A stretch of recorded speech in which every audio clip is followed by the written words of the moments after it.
Coming up next, Universal Welterweight champion Sugar Ray Leonard defends his crown against Lightnin' Bruce Finch. See it live on World Championship Boxing.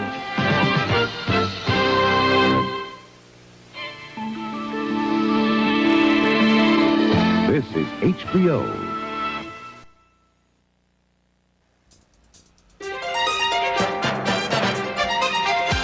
Reno, Nevada plays host to the most celebrated athlete in the world, Sugar Ray Leonard. On September 16th, Sugar Ray, behind on all three scorecards, scored a courageous knockout of Thomas Hearns to claim the undisputed welterweight title. But now, third-ranked WBC contender Bruce Finch would love to spoil the first defense of everyone's champion, Sugar Ray Leonard.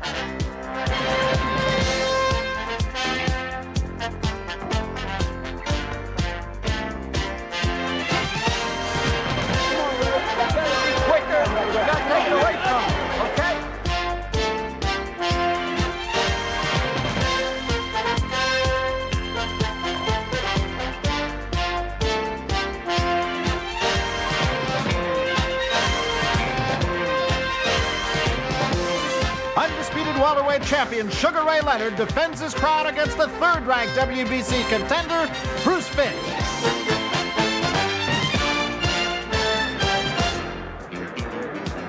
Live from the Centennial Coliseum in Reno, Nevada, HBO Sports presents World Championship Boxing. The main event, the undisputed welterweight champion of the world, Sugar Ray Leonard, defends his crown against the number 3 WBC contender, Bruce Finch.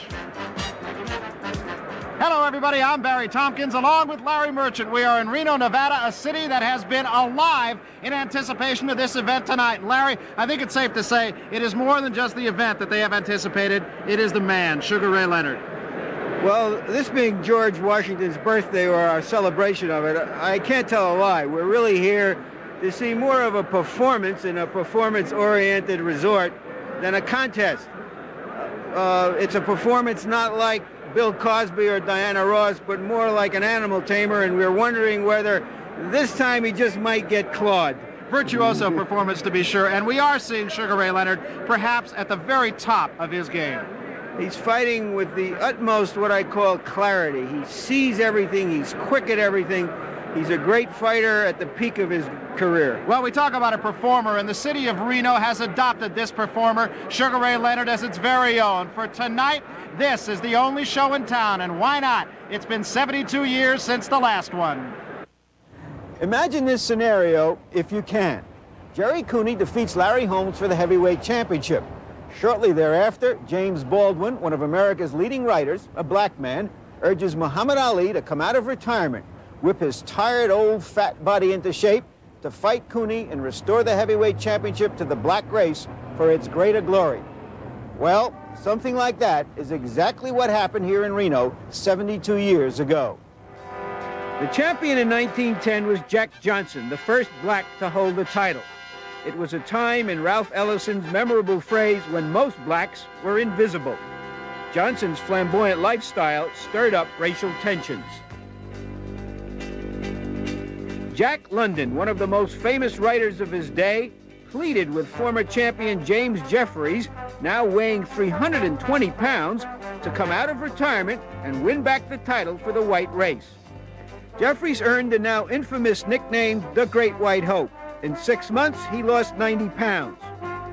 Promoter Tex Rickett guaranteed Johnson an astronomical $120,000, and he built a 20,000-seat stadium in Reno, remembered by Andy Ganaccio. Well, the day before the fight was quite an excitement. Everybody in Reno, I think, were talking about. And we all looked for a very big doing, which turned out to be a good fight. And naturally, everybody was rooting for the white man. They felt as though that he's going to be the winner, including myself. July 4th, 1910, Jack Johnson and James Jeffries scheduled to fight 45 rounds for the heavyweight championship of the world. There were 3,000 requests for press credentials, 2,000 of them filled. Jeffries was the favorite, but by the 15th round, the Great White Hope was bloody and hopeless. He never had a chance. in the 15th round, Jeffrey had to be knocked out, and that was it. When you see the thing happen not in your favor, you sort of you feel like going home from the funeral parlor. The heavyweight champion was then widely regarded as the greatest athlete in the world, an important symbolic title. The loss of this title was threatening to many white people. After the fight, there was violence and, in a few cases, riots around the country. And Congress went on to pass an act that forbid the interstate transfer of fight films. That act wasn't abrogated until 1934. And it wasn't until a few years after that that a black man was permitted to fight again for the heavyweight championship, Joe Louis. Now, 72 years after the first battle of the century, Reno, Nevada is alive again, anticipating its second title fight. And this one features a black man who is the most popular athlete in America. I think that people in all races and all aspects of life are able to accept me. Why, I don't know. If I knew, I'll bottle it and I'll make millions. Sugar Ray Leonard is as far from being a controversial hero as Johnson was close to it. He abides by all the unwritten but nevertheless powerful rules of athletic herohood. Next month, HBO Sports will give you the full story of the life of Jack Johnson on our continuing series, Boxing's Best. Well, that was 72 years ago, and here tonight, another championship fight in the city of Reno, Nevada. Bruce Finch, the upstart, against the champion, Sugar Ray Leonard. And Larry, I think it's safe to say, you mentioned the fact that Jack Johnson, the fans out there, really kind of wanted Jack Johnson to lose. Of course, that was another time. The absolute antithesis is true with Sugar Ray Leonard. Everybody wants to see Sugar Ray Leonard. He's the hometown boy everywhere. If the mayor of Reno's son was fighting tonight, they'd be rooting for Sugar Ray Leonard. Outside before the fight, a fellow stopped me and said, you know, I always love the underdogs, but I want to see Sugar Ray Leonard win. He's an old-fashioned hero. He's talented, he's handsome, he's hard-working, he's a nice guy, and he's rich. Well, I think we know an awful lot about Sugar Ray Leonard, the fighter, but what about Sugar Ray Leonard, the man? And even more than that, what about Sugar Ray Leonard, the entity? Success and Ray Leonard are synonymous. The WBC welterweight champion, Sugar Ray Leonard. Introducing Thomas, the Motor City Cobra, Hearns. 15 rounds of boxing. You got 9 minutes. You're blowing it now, son. You're blowing it. Okay, put the ice in his back. Come off that stool, just wanted to get at him because it was for me. It was for Ray. Good right hand by Leonard. That hurt. Hearns has to tie him up or something. Now is going for the whole goat. Hitting him with combination. Leonard is giving everything he's got. Hearns starts down, but grabs, and now goes down through the ropes. I wanted my guy to win those last 2 rounds. You can't keep scoring a corner, but I don't like it to be that close. Hearns is very weak, though. He's really weak. He's hurt. Trying to go downstairs this way, Leonard. Hearns just trying to hang on here. Left hand sends Hearns back against the ropes again. And that's all. It's over. And Ray Leonard is the undisputed welterweight champion of the world. Sugar Ray Leonard has become the most glorified athlete in the world of sports. He is everywhere.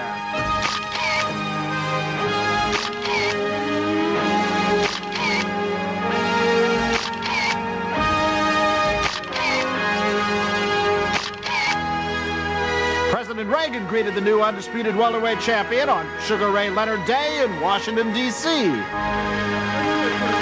And on January 4th, Palmer Park dedicated the new Sugar Ray Leonard Gymnasium in his honor. Palmer Park is home for Ray Leonard, and it is a welcome sight for a well-traveled national monument. I have to say that there is a negative end of it. Absentee from my family, from Juanita and from little Ray. He hasn't been home, I don't think, for more than 3 or 4 days at a stretch since the Hearns fight. It's a lot out there to be done. It's a lot he has to do, but I think at this point in time, our life matters more than all that. And it was because of those sentiments that Ray felt it was necessary to bring little Ray with him when he arrived for his celebrated welcome in Reno, Nevada.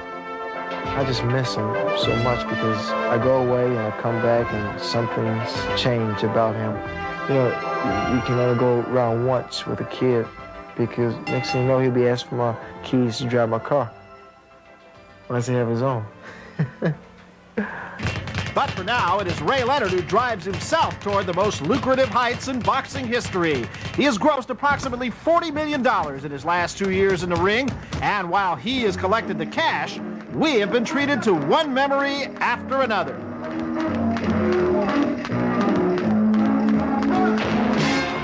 It was November 30th of 1979 when Sugar Ray Leonard took the WBC welterweight title from Wilfred Benitez. The 23-year-old champion earned $1 million in this, his 26th professional fight. Then, after losing his title to Roberto Duran, they tangled in what is now simply referred to as no mas. Ray had avenged the earlier loss by humiliating the Hands of Stone, forcing one of the legends of the fight game to quit. And then there was the one for the record books. September 16th, 1981 may be remembered in years to come as the date when two of the most gifted welterweights in history met in the same ring. Thomas Hearns and the new undisputed champion, Sugar Ray Leonard. I think that I've made my mark pretty much in history. Back to back, I fought Benitez, Kaluli, Duran twice, and then Tommy Hearns. I don't think there's a fighter that really did something like that. For people to say pound for pound he was the best during his era, he pretty much has to fight everybody that's available at that time, everybody in the top 10. I think I'm pretty much making history without really knowing it. But I'm a modest guy, I'd rather not speak about it. It seems the only obstacle to Ray Leonard's modest claim as the greatest is middleweight champion Marvin Hagler. That fight may not happen until 1983. But this is now, and tonight Sugar Ray Leonard must face this man, the third-ranked WBC contender, Bruce Finch. You don't take nobody cheap. They're the most dangerous kind of guys because you cannot reach the same emotional peak you had when you fought a Tommy Hearns, when you fight a Bruce Finch. You can't have that letdown. You can't allow for the letdown. And thank God Ray trains hard. He's in great shape, and that's the beauty of it.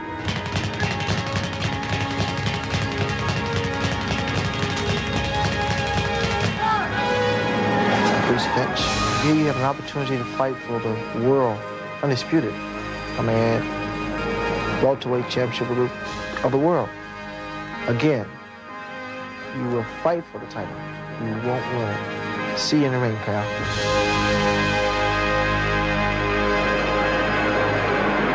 Words of warning from the champion to the challenger, Bruce Finch, but the challenger does not seem at all awed, and in fact, the folks here in Reno are saying Bruce Finch is not at all the sacrificial lamb.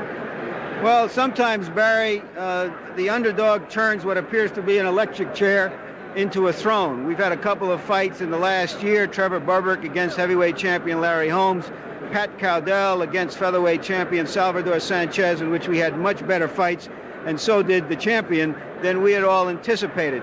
Finch has two things going for him. One, he's on what they would call here in Nevada a roll. He's won 11 in a row over a period of 3 years. He's in top shape. He'll give 110% effort. Secondly, he can hope that Sugar Ray Leonard, coming off his epic battle with Tommy Hearns, despite whatever he says, won't take this one quite as seriously as he should. Well, Bruce Finch, of course, is the other half of the performance of which you spoke, Larry. He is a guy who didn't burst upon the scene, but rather crept upon it rather quietly. And tonight, a big payday for him. A 27-year-old contender living in Las Vegas has made his way to Reno for a shot at the undisputed welterweight title. To many, he is a long shot, and Bruce Finch will admit he is not a household name. But after 9 years in the ring as a professional, it seems likely that Bruce Finch will make the most of his title shot. Now this is the greatest opportunity of his life. He's aware of that. I think the people should be very, very cautious judging a fighter before they've seen him in the ring. Surely if Bruce Finch is judged by his third-round knockout in the hands of Thomas Hearns back in 1978, then the verdict is unfavorable. But he did fight on just 10 days' notice, and he fought without a trainer. I fought him in his hometown, and I didn't know too much about him at the time. I could look back at the mistakes that I made against Thomas Hearns and find out that the mistakes that I did make, I can correct them now since I got different people that's working with me. I really don't think that the Thomas Hearns debacle, so to speak, was really anything to be concerned about. I think that if Bruce Finch fought Thomas Hearns today, that we would see a completely different fight. It's possible. Bruce has won all 11 of his fights since Hearns 3 years ago, including this convincing 8th round TKO of Zeferino Gonzalez, who had gone 10 rounds with Roberto Duran. I was very strong for that fight. I just kept the pressure on him, and that took everything away from him. That is something that Duran didn't do. Speedy Gonzalez represented a step up as far as I was concerned. And I think every fight that I have selected for Bruce, since we have handled Bruce, has been a step up. The next step was a shot at the North American welterweight title against Pepe Dominguez. After 10 brutal rounds, Bruce Finch had taken his crown. And I was just beating so bad that they just jumped in and stopped the fight. I was underdog for that fight, but I did what I had to do. I took the title from him, and I'm very proud of myself. And now this public relations man from a Las Vegas casino hotel is gambling on a proud future. Tonight he is hoping to pull a major upset in his quest for the welterweight title. And his slot machine keeps showing the same combination, Sugar Ray Leonard. When I get in the ring, I would look at Sugar Ray as another opponent. So as far as the reporters and everything want to know who am I, all they got to do is keep their eye on Bruce Finch. Watch him closely. They will see who I am. No matter who the champion is, he's a human being just like the fighter he's fighting. And if the champion is not completely prepared mentally and physically for the fight, he can be defeated by any contender. And we just happen to think that Bruce Finch is the best. I'm going to beat him. It's in my mind.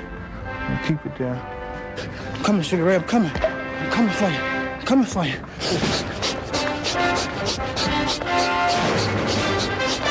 Coming for you, Sugar. Bruce, next world undisputed welterweight champion. Wayne Ford. Well, Bruce Finch doesn't have to come too far. It is only a walk of maybe 100 yards, and he is prepared to make that walk into the ring now to take on the likes of Sugar Ray Leonard, a guy he says he can't wait to get in the ring with. So here is Finch making his way out of his dressing room now and down toward the ring here in Reno, Nevada. Crowd getting its first glimpse of the challenger. And I think it's interesting that the challenger is getting an awful lot of support from the crowd here in Reno, which, as we mentioned, has literally adopted Sugar Ray Leonard. Finch looking rather calm right now as he makes his way down toward the ring. Crowd now just starting to sense his presence. And it's almost a case of polite applause, if you will, for Bruce Finch. Finch, a guy who has not lost a fight in 3 years, remember. Following that knockout by Tommy Hearns, that he says if he had to do it over again, he and his people, of course, say the results would be very different. So Finch now with very stern-faced handlers, and Finch himself, very quiet young man. He is not one to speak out a great deal. He is now on his way into the ring. He, of course, the challenger, historically the first man in the ring, and it is not an unusual ploy for the champion to leave him there for a little while and let him think about what's going to happen. Here's Bruce Finch.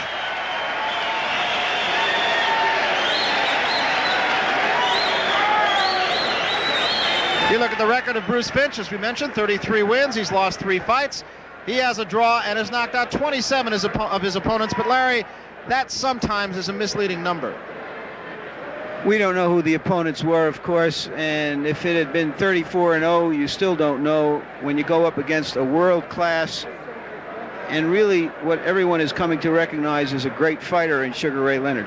And we mentioned that Ray Leonard might be on the top of his game. He is a guy who just seems to be getting better with every outing, and even against a guy like Bruce Finch, who he is supposed to beat, as Finch awaits the presence of Ray Leonard. Angelo Dundee, the first one out, and there is Ray Leonard looking very calm as usual. Lou Duva, one of the promoters of this fight, leading his way down. And again, the crowd just starting to come alive with the thought that the champion, Sugar Ray Leonard, who has taken this town, as he has every town that he visits, by storm.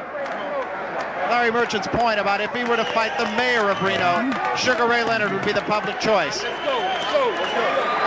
has a quiet, confident kind of look, and that is the kind of look he has in every fight that he fights. He is all business at a juncture like this. There's no question about it. Now not quite out into the arena yet, and that's why the crowd is not built to the pitch that I'm sure you will hear them as soon as he makes this move here, and then about another 20 yards before he is actually in to the Centennial Coliseum here. Sugar Ray surrounded by the people who have been with him for the whole route. Very few people change. Now you can hear the crowd start to see him, get your first glimpse of him here. He has been very much a factor in this city, having been here for a couple of weeks, and he has been very present. He has been everywhere. Meanwhile, Bruce Finch in the middle of the ring, just awaiting him, actually kind of ignoring him and ignoring everything around him. Crowd not quite as electric as I thought it might be. So much anticipation for this fight in Reno. And Leonard now coming down toward the ring. Angelo Dundee will part the ropes to let him in. And here is Ray Leonard smiling at the crowd. And he will be all business when he gets in that 19 by 7-inch square ring. Bows to the crowd.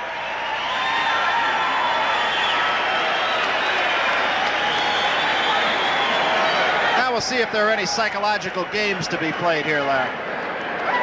Interesting that he's wearing a very simple black robe with a simple name on the back, Leonard. Comes from the old story, when you have the story, just tell it. When you don't, you got to write it. And he goes over and shakes the hand of Bruce Finch. No staring, no show business here, just simply business. There's Juanita Leonard, Sugar Ray's wife. She too has been very calm, and that is not characteristic of Juanita prior to a fight of her husband Ray's. Ray Jr. is also in the crowd here. In fact, the entire Leonard family. And there is Ray Leonard Jr. And you can see he's ready for action himself. That is the definitive chip off the block right there. Well, Bruce Finch has a son here also, a 3-year-old son, Marco. Here's the tale of the tape. Quite comparable, actually. Finch, 2 years the senior of Sugar Ray Leonard. Leonard has an 1.5 inch height advantage and a 1.25 pound weight advantage. 1.75 pounds. Make that 3/4. I never was very good at math. The reach advantage goes to Finch. And again, I can't really think that that would be a great factor. So that is pretty much the tale of the tape. They have fought 4 people of the same people, 4 different folks. And of course, you can see the results. That's right. Sugar Ray Leonard has knocked out the 3 men who have stopped Finch. But we should point out again, without making excuses for Finch, who he is, that he was an opponent in those days, someone who was picked out to make someone look good, someone who was not training regularly or fighting regularly. All right, nothing left to do but to get to it. Let's go to the ring announcer, the inevitable Jimmy Lennon, for the introductions. Ladies and gentlemen, here we go for the big showdown in Reno. 15 rounds of boxing for the undisputed welterweight boxing championship of the world.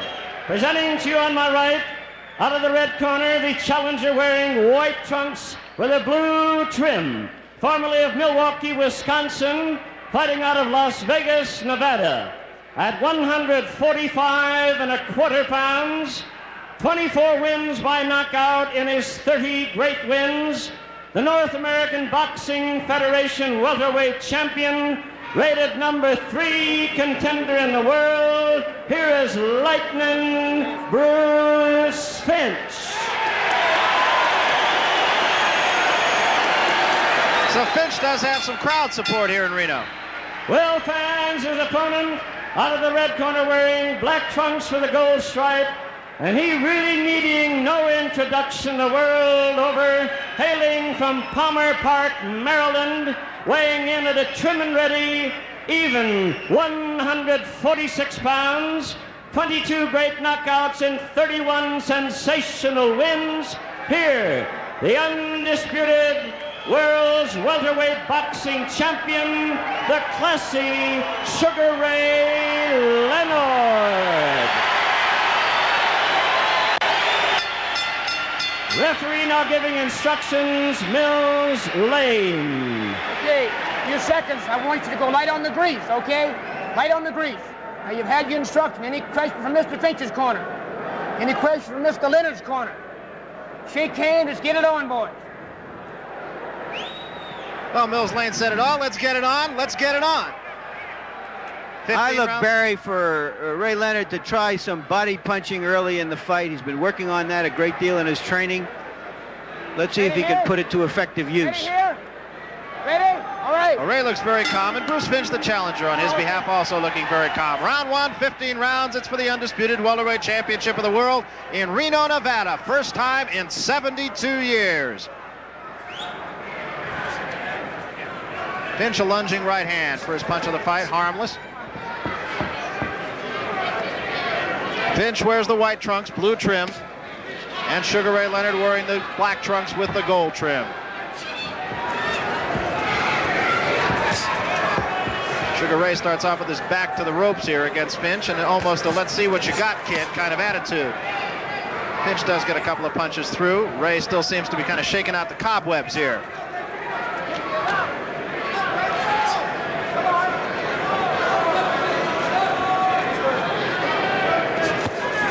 Finch is the number 3 ranked contender, remember. He is not somebody that is found under a rock, and in fact has really only been fighting on a full-time basis for about the past 3 years. Finch has a reputation more as a stinging puncher rather than a heavy puncher. We've seen Leonard knock people out with one punch. Well, Davey Boy Green will attest to that. That is the thing about Ray Leonard. A left hook did score on the cheek of Sugar Ray Leonard, did not do any damage.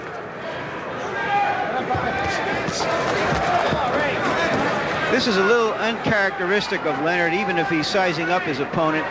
In most fights I've seen him in, he's tried to win almost every round of every fight. Did score with the right hand to the side every of the head. minute of every round, that is. Leonard looking sharp here in the first round, although not throwing a lot of punches. And Finch, to his credit, has not missed a great deal either.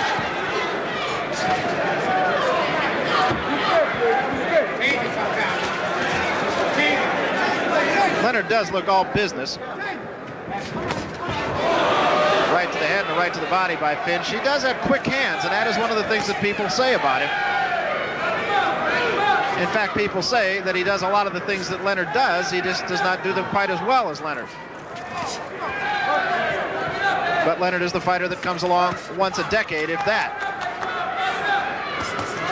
Right hand again, scoring on the top of the head of Finch. Thrown by Leonard, another right hand. That might have been the best punch of the fight. Finch does not take a backward step, however. And Finch is pretty much throwing caution to the wind. He has not been on his bicycle. This is not Larry Bonds that Sugar Ray Leonard is fighting.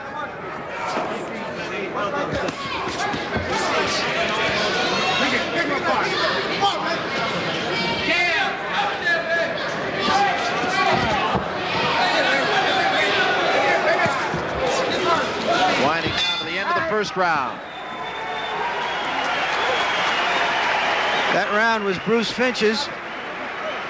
Ray Leonard was not doing much business, just trying to size him up. Let's see what we can hear.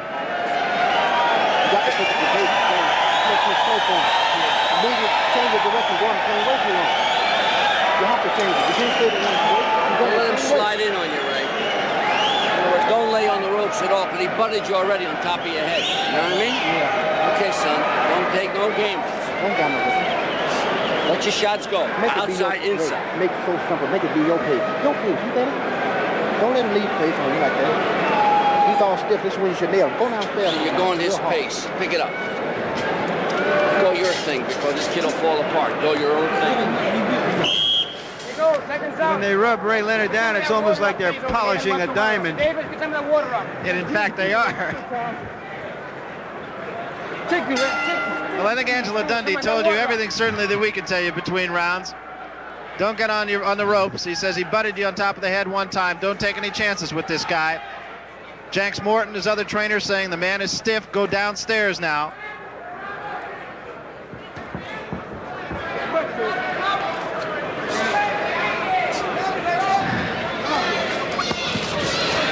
That right hand to the ribs definitely smarts.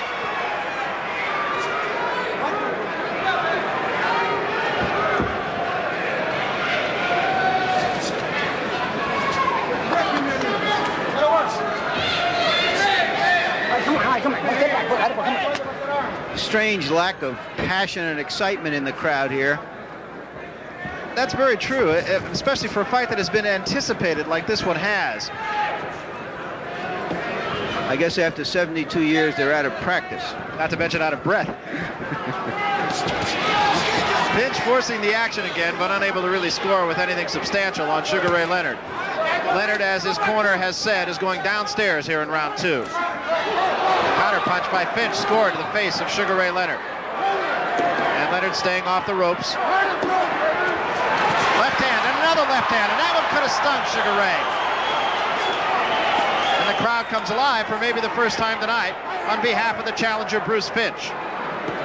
Punctuate free, come on, you got a two-hander free. Not really a serious punch, but nonetheless a punch that I'm sure stung. And another left hand and a right hand to the top of the head, almost a rabbit punch. And Leonard is doing what his corner told him don't do, and that is get off the ropes. There's a right hand and Finch is staggered. So right back. Now Ray had a chance that time, I think, to follow up. Decided not to. Another right hand, and there is a booming right hand that puts Bruce Finch down. And I want to tell you, that brought the crowd alive. 6, 7, 8, 9, okay? Finch is up at the count of 9. And Leonard is back at him, and Leonard is not fooling around with this guy. Finch goes down again at the ankles of Sugar Ray Leonard, and may not make it up this time. Bleeding inside the mouth. 4, 6, 7. He is up but wobbly. Says, yes, I'm okay. It's about 25 seconds left in the round. We'll see if he can weather this.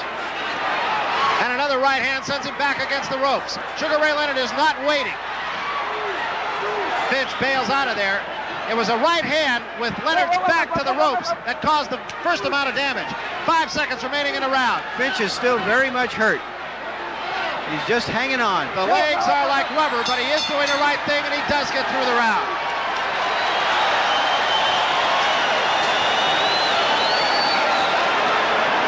That was a booming right hand. Ray actually hit him with 3 right hands and a left hand.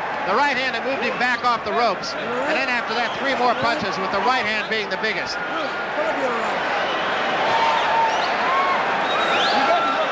We will have the knockdown here momentarily.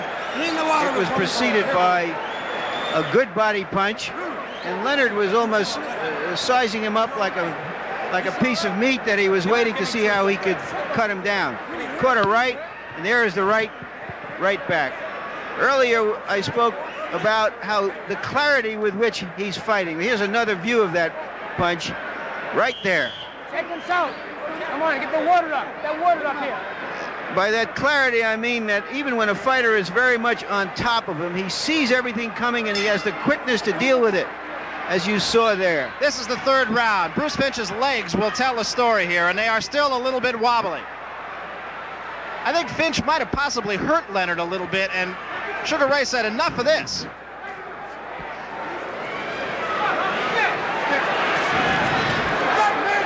Finch scores with the right hand, but it is a marshmallow right hand. And Leonard comes back with a left jab, and another.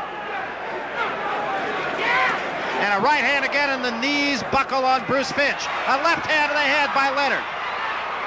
I thought there for a moment Leonard hit him with a terrible hard right hand, and I think he expected Finch to just fall when he backed away, and he was a little surprised that he didn't. And so am I. Leonard's punches have been very crisp, very crisp. He has not wasted any punches. He does not want to do that. Larry Merchant has talked time and again about the eyes of Sugar Ray Leonard, and you can see a good study of it right here. Watch how intently he watches his man. He misses nothing that goes on in the ring. Finch is supposed to have the capability to move, which he should be doing some of, but he's staying right inside of Leonard. That's why we probably will have a much shorter fight than we would have against someone like a Larry Bonds, who was just trying to live in there as long as he could. Finch is holding on and is on rubber legs. There is no question about that. But he has not taken a backward step. There's a right hand again to the side of the head, but Finch stays up. And another right hand, and a left hand sends him backwards, and the legs are gone on Bruce Finch.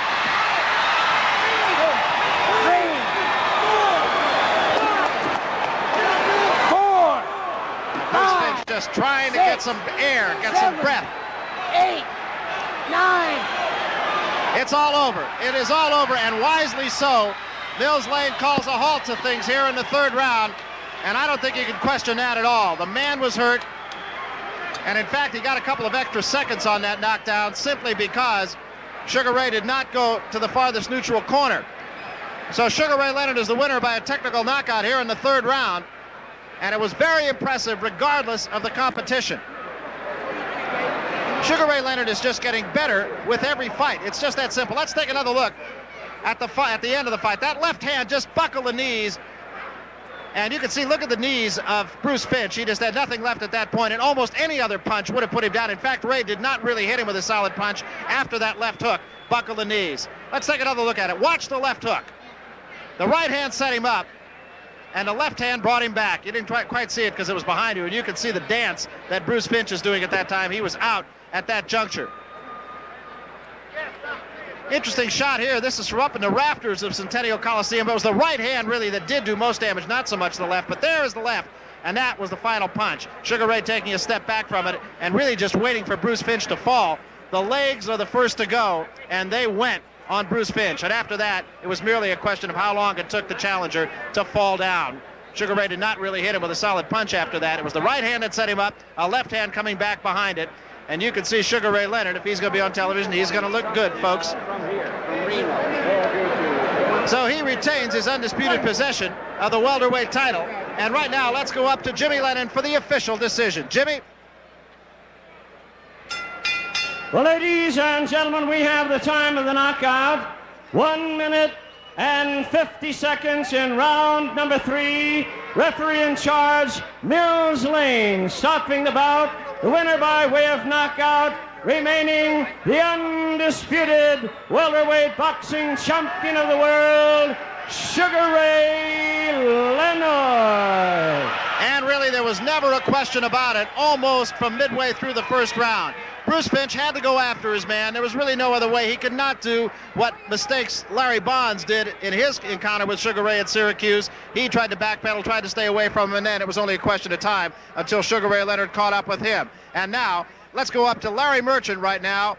Larry Merchant is going to be with Sugar Ray Leonard in just a moment. I'll hold it here for just a second until we get a camera around to talk with the winner, Sugar Ray Leonard, still the welterweight champion of the world. There really was never a doubt about it. Once that right hand in the second round was the one, Leonard had his back to the ropes, jumped off of the right hand, and from that point on it was downhill for Bruce Finch. Let's go to Larry Merchant with the winner. Ray, you've done a lot of color commentary on boxing. Would you give us your commentary on this fight? Well, I tell you, Larry, I came into the ring, I was a little cold. Although I warmed up quite well in the back, I came out just a little too cold.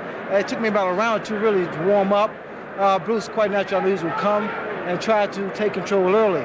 I had to fight him against the ropes a couple of times to pretty much loosen myself up, and that was the case. I knew full well he was vulnerable for a left hook, and I set him up for it. How did you know that he was vulnerable for a left hook? Well, he kept dropping his hands, and he would throw punches, and they were very stiff punches, and I would go to the body to make him drop his hands even further. Let's take a look at the knockout here in 1 second. Okay, would you describe it for us, Ray? Well, here I came across with the overhand right. You know, normally I go to the body. That left uppercut to the chin dazed him. I knew I had him in trouble, so it was pretty much a waiting process. And here, Mills Lane stepped in. Oh, all right, in 1 moment, we're going to take a look right here at the knockdown in the second round. Describe that for us. Well, again, I was inside, and the left uppercut that we saw earlier did a number on him. Were you just basically toying with him until you got your opening, Ray? Well, I knew fully well that as the rounds will progress, quite naturally, I get stronger. My punches land more accurate, and I knew that Finch would come out and try to do damage early. We collided heads a couple of times, and I noticed Angelo and Jenks was yelling, watch out for the headbutts. Did he sting you at all? Never really stung me, although I felt his punches. Bruce Finch has a kind of punch that's very stiff. He pushes with the punch. He reminds me of one of my local guys, Warren Fortune. Is this a good fight for you, Ray, after the epic Hearns battle, to come in against someone like this and to just try your stuff on him? I think it's a great fight. I think it's a great mental fight, mainly because coming off such a big and impressive victory over Tommy Hearns to come down to, as boxing critics call, an insignificant fight. I fought Finch. I got up for him. I was prepared for him mentally and physically. All right, we're going to take a look at some more action here in 1 second. Would you describe what you see? Well, I missed there with an overhand right. It was tying up here. That left hook there and the body shots, along with the uppercuts, did damage. That left hook and the right hand put him down. You were working on the body shots. Somehow you seem to think that you're not as good a body puncher as you should be. Well, no, I know fully well I do quite a lot of damage to the body. The body shots was hurting Finch, although a lot of times he connected there. I could not really get in good body shots, although the uppercuts pretty much did a lot of damage. Ray, thank you very, very much. This was the anticipated fight. Where do we go from here? I really don't know. I'm going home, take a rest, and probably get back with HBO later on. Thank you very much. We're going to go back to ringside, and we're going to have some big boxing news for you in a little while. All right, thank you very much, Larry Merchant. Also, he works longer hours when he works for HBO. That's another factor. So Sugar Ray Leonard is the winner, and, you know, I think every sports fan now is interested in the future of Sugar Ray Leonard. We're all anxiously awaiting the next multi-million-dollar spectacle, and there are all kinds of questions as to who it'll be. The bigger he becomes, the more people that want at him and want a shot at him and want to have a piece of that. So there's always a new challenge. I think that professionally, after you defeat a monster like Tommy Hearns, people turn around and say, well, gosh, who are you going to fight next? All indications are that Ray Leonard's next opponent may be this man, Roger Stafford, in the spring. Currently, Roger Stafford is ranked 4th for the WBC, and he has earned his shot by decisioning former champion Pepino Cuevas. After Stafford, the next man up may be WBC lightweight champion Alexis Arguello.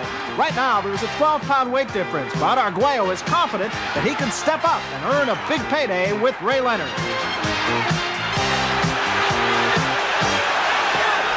A man who has possibly earned a rematch with Sugar Ray is Wilfred Benitez. He did so by scoring a unanimous decision over the legendary Roberto Duran. Currently, Benitez holds the WBC super welterweight crown. I would love to fight Benitez because this time around, I feel that I'm a much more mature fighter, far more experienced, far more intelligent fighter now, a lot stronger, without question. I would love to fight Wilfredo Benitez.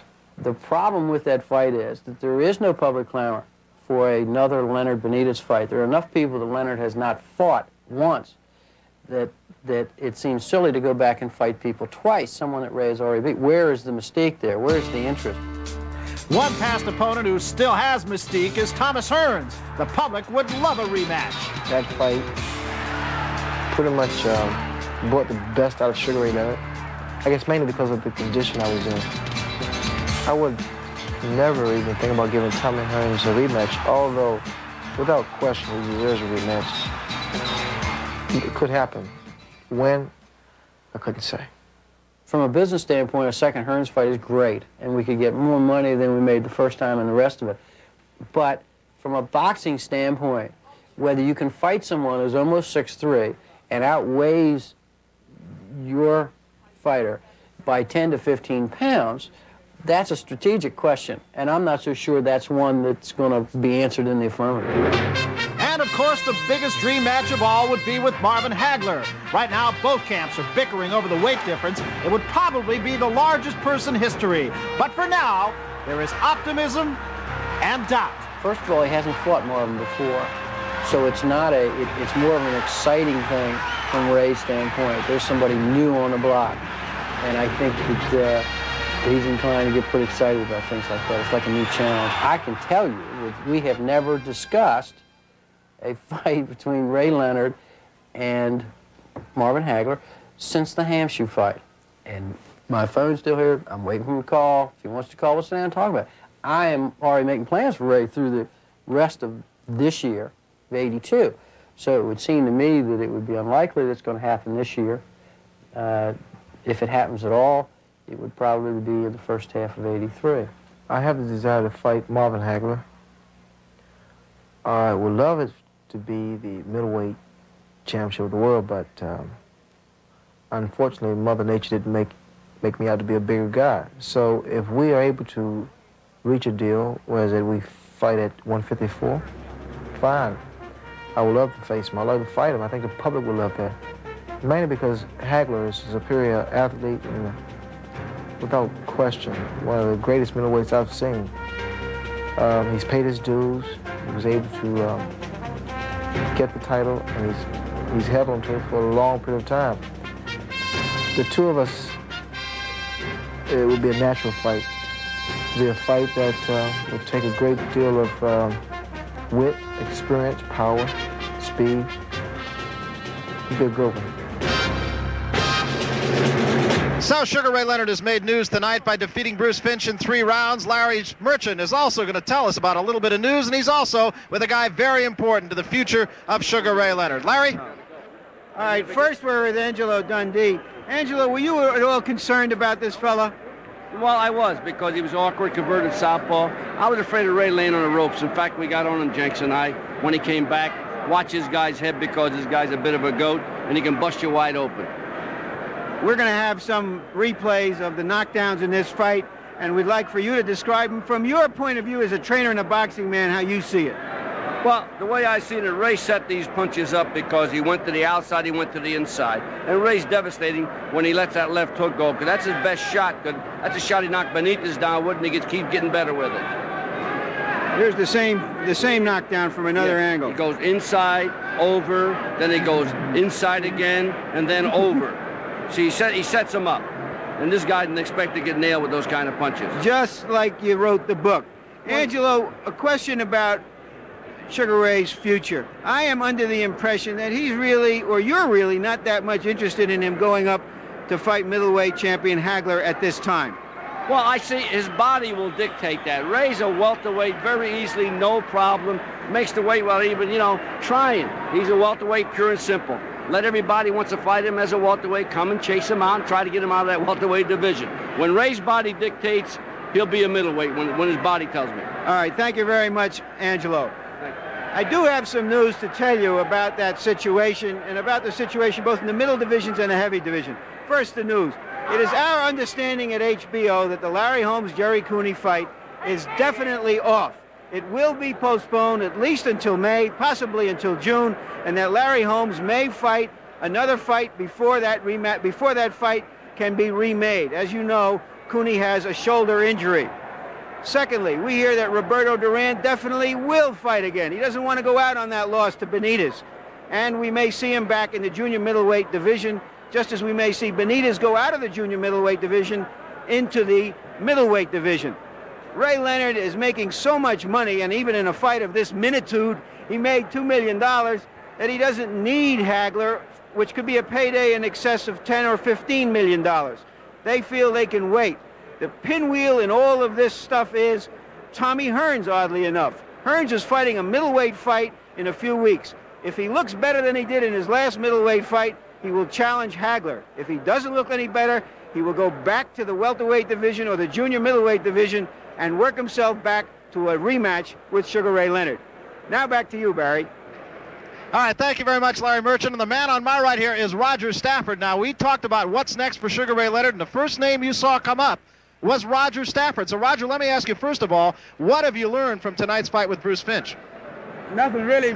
He looked scared to death. I couldn't understand it. How do you fight a guy like Sugar Ray Leonard? Now, we saw Larry Bonds was a guy who you might make that comparison, Bruce Finch to Larry Bonds. Bonds was on his bicycle. Finch tried to take the fight to Sugar Ray Leonard. Neither one of those things worked. How does Roger Stafford fight a guy like this? Well, Roger Stafford's going to take the fight to him. He's going to definitely fight. It's not going to be any, pity-patting, tapping Ray. You saw the fight that this man had against Pepino Cuevas. It was a very big win for you. I think perhaps even bigger than the fact that you did win it and it looks good in the win column. It was a good psychological fight for you. You know that you could beat a guy who has been in there against guys like Sugar Ray Leonard. That's very true. I just can't wait to the fight myself. How close is it now? Is it the kind of thing that has been talked about? Is it a fight that's going to happen, in fact? I'm pretty sure it is going to happen. But first of all, I have a fight next month, March the 2nd, against David Madrid, former Mexican champion. Let me ask you about that. Now, that's a situation that many fighters have fallen into a trap there. You look forward to a fight against a guy like Sugar Ray Leonard, and now you're going to fight a guy who you have to figure you should beat. Do you worry about mental letdowns? Yes, I do. I ran into that problem before. But I'm not worried about Sugar. I'm just glad I have the opportunity to fight Sugar Ray Leonard. I'm going to fight David Madrid next month. After that, I'll start thinking about Ray. You know, everybody talks about fighters from the city of Philadelphia, Pennsylvania. Roger Stafford is from Philadelphia. And just to start naming names, Joe Frazier, Jimmy Young, there's been a whole bunch of guys come out of there. You come from a boxing community, to be sure. Yes, I have. Yes, I have. People say, in fact, that you have to fight so many tough fights in the gyms that fighting guys like Sugar Ray Leonard doesn't mean anything to Roger Stafford. Very true. Very true. Philadelphia is #1 for boxing time. All right, we're going to take a look at the last round of the fight that you just saw. And Roger, let's talk through this fight. Let's talk about some of the things that you saw, some of the things that you might or might not. Were you in Bruce Finch's position? So this will just be the last round, the third round, and here it is right now from beginning to end. Ray Leonard, at this point, you would have to think, had the fight well in hand. Yes, he had. Ray Leonard was very calm, you know, he's taking his time. Bruce Finch, he can't hit at all. I don't understand it. To me, I mean, he was hitting Ray, and he hurt Ray. If you sort of, you know, he hit him with the right hand, I guess, and he stung Ray a little bit.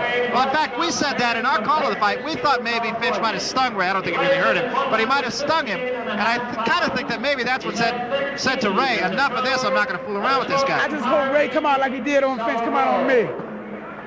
You're the type of fighter, you like to dictate the tempo of the fight. Of course. I like to get physical. That's what it's all about.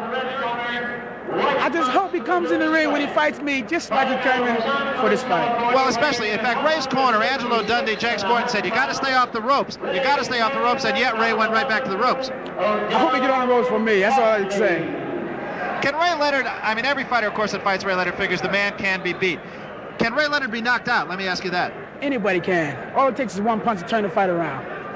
So you have to, I guess, just not so much read the newspaper clippings, and if you do, then everybody is saying Ray Leonard is the greatest fighter maybe of the century. I guess you just have to avoid all of that and worry about Roger Stafford. Exactly. So once again, we are watching the third round of the Bruce Finch-Ray Leonard fight, and by this time, Finch is really looking the part of a beaten man. It seems to me he didn't want to fight. I mean, from the very first round, you know, he came out looking, you know, down, knowing that he was going to hit the ground. Now, right there, that's the kind of dance that any opponent likes to see his man do, because you know he's going at some point. And at this point, there was virtually nothing left for Bruce Finch. He wanted to quit. You can see it in his face, you know, his mouth wide open. And in fact, we mentioned he actually had about a count of 12 because Sugar Ray Leonard didn't go to the neutral corner immediately, and so he had a little bit more time, but he was a beaten man by that time. He didn't have a chance at all. So now, again, you have got to start thinking about Sugar Ray Leonard, but even more so, you have to start thinking about a fight before that. What about the guy you're fighting? David Madrid. I don't know anything about David Madrid. All I know is that he was a former Mexican champion. Do you fight the same fight no matter who you're fighting? In other words, do you just say, this is the way I fight and you're going to have to fight my fight? Yes, exactly. Yes. So what do you do with a guy like Sugar Ray Leonard? You have to force the fight, I take it. That's it. You have to fight him. You know, you can't, I mean, you go in there afraid of him. If I may interject something, Michael Spink said one thing. All you have to do is take it away from him. Whatever he has, take it away from him. And can you do that? Yes, I can. We'll see June or whenever he fights. Larry Merchant, you've had an opportunity to see Roger Stafford fight, and we've been sitting here speculating how Roger Stafford would fight the likes of Sugar Ray Leonard on a night like tonight. Let me put you in Roger Stafford's shoes for just a minute, if not physically, mentally, and say, how do you do this? Well, I know this, that Roger Stafford comes from Philadelphia, and if he has survived the gym wars of Philadelphia, then he's tough enough to fight anybody, and the Philadelphia fighter speaks for itself. We won't see a repeat of what we saw here tonight. He will give Sugar Ray Leonard more of a test. And that's what we just spoke about. Roger, I want to wish you the very best, not only in your next fight, but certainly in your challenge of the champion, Sugar Ray Leonard. That's Roger Stafford, and he's a guy you're going to be hearing an awful lot about in professional boxing over the next year or so. So he very likely will be the next candidate for the man you saw tonight, Sugar Ray Leonard. And there's no question about just how impressive Ray Leonard was on this night. Ray Leonard, a very impressive fighter. And impressive from the fact, no matter what, because Bruce Finch really tried to force the fight. He did what he could do. But once he was stung one time, you really had the feeling Bruce Finch just wanted to say, forget it, get me home, get me in front of a fireplace someplace.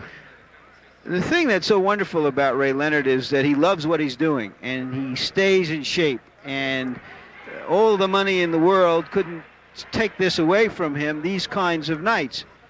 I just hope that we haven't ruined championship boxing in Reno for another 72 years. Well, the crowd actually seemed to enjoy it, really. They were kind of sitting on their hands, and especially during some of the preliminary fights, they were sitting on their hands, and did for the first round and a half of this one. But nonetheless, when it finally happened for Sugar Ray Leonard, the crowd was appreciative. There wasn't a boo. There wasn't people around here who were complaining about the fact that really we didn't get our money's worth. They saw the champion. They came to see a performance, and they got one. Which is exactly what you said right from the beginning. And that, they did see not only a performance, but I think a virtuoso performance by a guy, and you have to disallow the fact that perhaps his competition was not tonight what it might be on another night. Nonetheless, he was very sharp with both hands, and he's becoming a more and more complete fighter with every go. We ought to say this about Ray Leonard. It's rare not only for an athlete like Ray Leonard to come along, but for everyone to recognize it while he's still doing his work. Sometimes we recognize it after the man has done what he did. And he's going to be 26 years old in May. He might have 8, 10, 12 fights left in his career. This was one of them. Let me ask you about that. They say that a Major League Baseball player peaks at about age 27. When does a professional prize fighter peak? It's hard to say because he's such an exceptional athlete. I've always had the view that an athlete's legs don't go first, his eyes don't go first. It's his enthusiasm and his zeal for what he does that goes first. As long as he wants to stay in shape, in tip-top shape, he can be up there for 3, 4, or 5 more years if he chooses.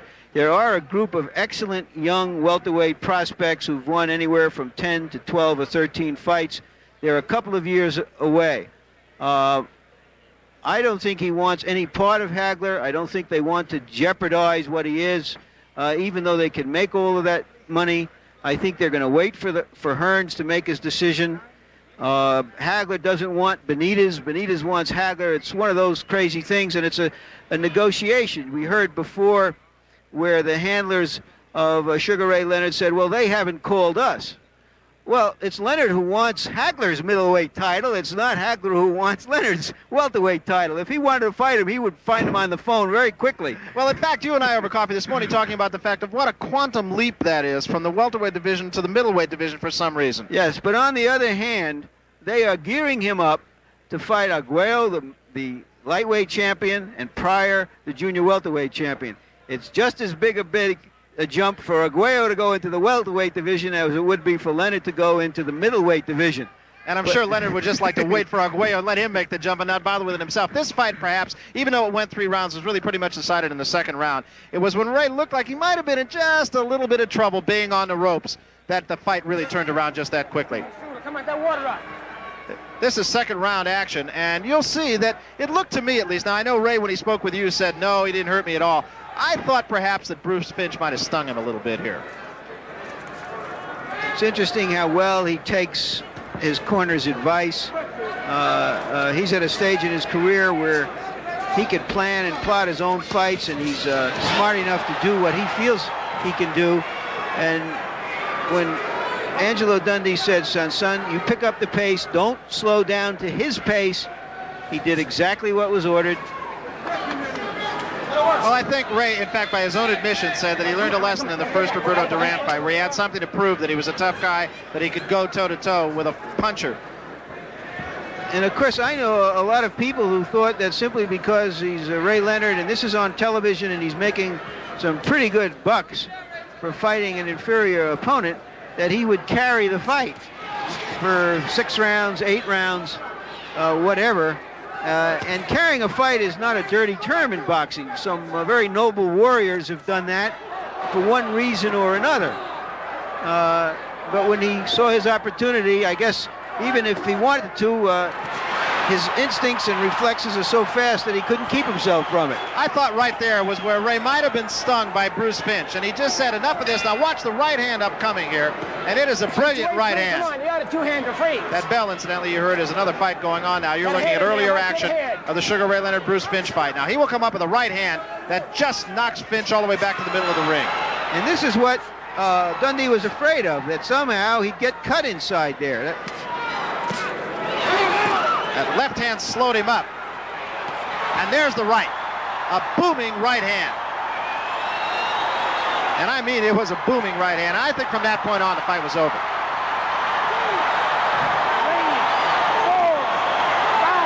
4, 5. Bruce Finch was very much a beaten man right here. 8, 9, okay? Bill's Lane asking him if he's okay, and he says yes, and that, I think, was pretty much instinctual.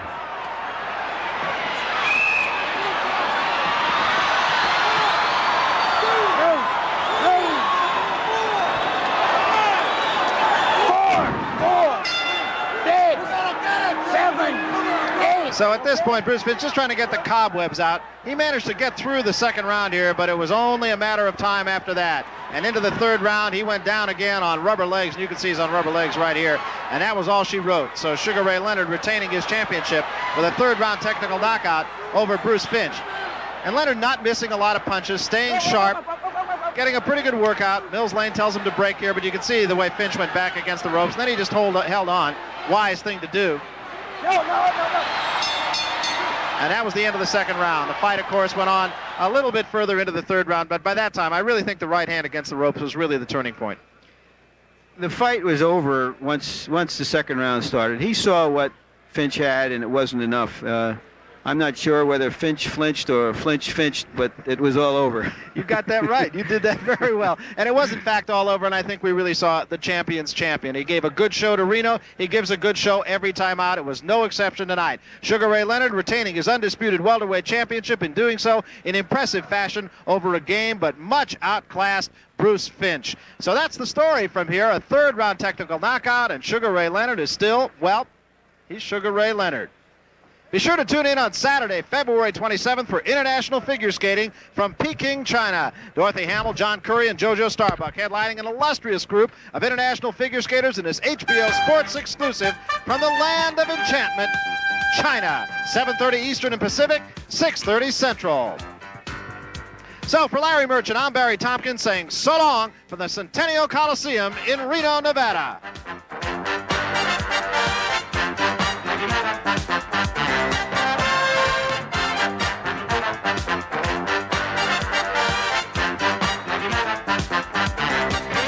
This show was produced by Ross Greenberg. Directed by Mark Payton. The associate producer was Linda Jackson. Assistant to the producer, Rick Bernstein.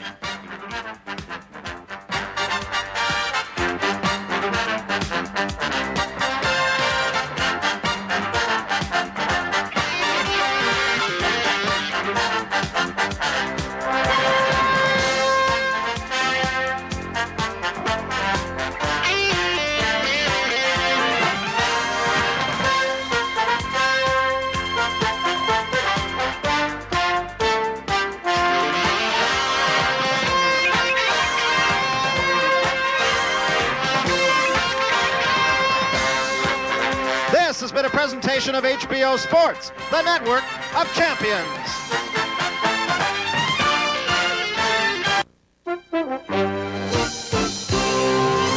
Coming up next, Robert De Niro gives his